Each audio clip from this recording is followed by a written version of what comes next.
Bonjour et bienvenue dans la chaîne de Mathématiques Sciences. Aujourd'hui, on va tout simplement partir sur une nouvelle notion qui est extrêmement importante sur les suites, parce que là, jusque-là, on a fait de petits calculs très simples. Mais on va essayer de comprendre une nouvelle notion. Ici, on va s'intéresser à représenter une suite, notamment par une formule explicite. Alors, on peut le faire aussi par une relation de récurrence. On en reparlera surtout en terminale maths complémentaire, puisque c'est plus d'ordre du programme de terminale maths complémentaire, en fin de compte. C'est pas trop dans le programme de première SP. Donc là, je vais pas m'attarder là-dessus, étant donné qu'on est un peu en retard. Donc là, on le verra en terminale maths complémentaire, ok, pour la représentation d'une suite par une relation de récurrence. C'est rare que ce soit dans le programme de première. Donc si vous voulez une vidéo où je vous montre comment on fait donc pour représenter une suite à l'aide d'une relation de récurrence, on la fera.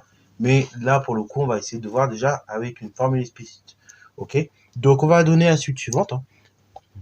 Partout mon kiki, un égale donc tout simplement 1 demi n plus 1.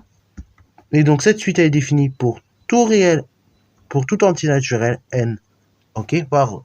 Et donc on demande de la représenter par un graphique. Alors déjà, vous vous rappelez peut-être une fonction, la représentation graphique de fonction, c'est tout simplement une courbe, ok. C'est-à-dire qu'elle va relier tous les points et ça va être magnifique en dessinant une courbe, ok. Une suite, ça va pas être vraiment ça. Une suite, donc là, ici j'ai oublié de préciser, mais on va représenter seulement les 4 premiers termes déjà, ok, pour que vous puissiez voir un peu la méthode. Donc une suite, ça va pas être vraiment ça. Une suite, la représentation graphique d'une suite, bon, vous savez, une suite, ça permet d'associer à un entier naturel un réel.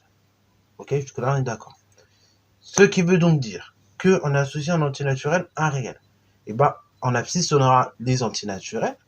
Et donc, entre les deux, on ne pourra pas relier, ok. On ne pourra pas relier entre les deux entiers naturels par une courbe, ok. Donc, on aura notre entier naturel 0, donc son ordonnée qui correspondra à U0, l'entier naturel 1 et son ordonnée donc U1 qui va correspondre tout simplement à U1, ok, voilà, et ainsi de suite, ainsi de suite. Grosso modo, pour vous montrer un petit peu avec une petite représentation simpliste. Donc, une fonction, c'est une courbe, ça fait tout ça. Une suite, pour le coup, là j'ai 0, j'ai 1, j'ai 2, j'ai 3, j'ai 4. Donc là, on aura une représentation graphique de cette forme-là. Alors oui, je sais, c'est très tentant, on a envie de relier les points, mais il ne faut surtout pas les relier. Dans le cas d'une suite, on ne relie jamais les points, ok, de la représentation graphique.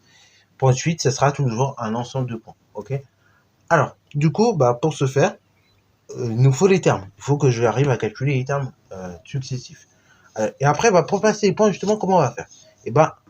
On a l'indice, donc l'entier naturel n qui va dans l'abscisse, et en ordonnée, donc je viens de le dire, mais ce sera tout simplement, par exemple, un, ok. Ce sera un qu'on aura en ordonnée. Donc u de 0, u1, u2, u3, etc., etc. Donc c'est parti mon kiki. On va donc calculer les 4 premiers termes de la suite, sachant qu'elle est définie pour tout n appartenant à n.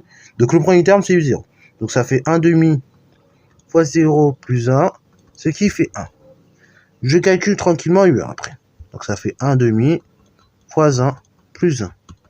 1 demi fois 1, ça nous fait toujours 1 demi plus 1. Ce qui fait 1 demi plus 2 sur 2, 3 demi. Ok, ou 1,5 si vous préférez. Ensuite, je calcule tranquillement U2. Donc U2, c'est 1 demi fois petit n, donc fois 2, plus 1. Ce qui fait par simplification, multiplication par 2, division par 2, ça simplifie. Ça nous fait donc 1 plus 1, qui fait 2. Et allez, on va s'arrêter à U3. U3, donc c'est 1 demi fois petit n, donc 3, plus 1. Ça fait donc 3 demi plus 1, ce qui veut dire 3 demi plus, alors 1, comment je peux l'écrire sur 2? Je multiplie au numérateur par 2, ça fait 2, divisé par au dénominateur 2, ce qui fait 5 demi, ou bien 2,5 si vous préférez. Ok, bravo. Alors, je vais calculer tranquillement les 4 premiers termes, et maintenant je vais tout simplement placer mes points sur la représentation graphique de la suite. Ok, alors là ça va pas être très compliqué, on va tout simplement réaliser ceci. Alors, on a un axe vertical, un axe horizontal, comme ceci. Donc là, ici, on a n, et ici, on a un. Donc là, 0, on va dire 1 ici, 2 ici, Et après, alors, oula, il y a un petit décalage. Donc 2 ici. Et après, quelque part plus loin, on aura 3 par là. Ok. Non, il y a encore un petit décalage, je sais pas pourquoi. Il est là. 3 liens. Voilà. Et après, pour U de N, et ben on va dire qu'ici on a 1. Ici on a 2. Et après, ici, quelque part par là, on a 3. Voilà. Voilà, j'ai fait une grande échelle. C'est pour vous montrer un peu les choses. Après, donc, on va placer nos points d'abscisse N et d'ordonnée UN. Donc, notre premier point, il aura pour coordonnées 0, 1. Le second terme, il aura pour... Ces points, ils auront pour coordonnées 1, donc 1,5. Le troisième point, il aura pour coordonnées 2 UN, donc c'est-à-dire 2, 2, 2. Ok, voilà. Et le troisième point, 2, 2,5. Et voilà la représentation graphique de la suite. Alors oui, là, vous pouvez mettre une conjecture sur cette représentation-là. On en reparlera dans une autre vidéo. Mais donc, il semblerait que les points soient alignés. À l'origine, enfin pas à l'origine, mais qu'ils soient alignés en tout cas.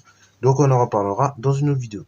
Voilà donc cependant comment on prend T8. Sur ce, c'est la fin de cette vidéo. J'espère qu'elle t'a plu. N'hésitez pas à la liker, commenter et bonne résultat en mathématiques et en sciences.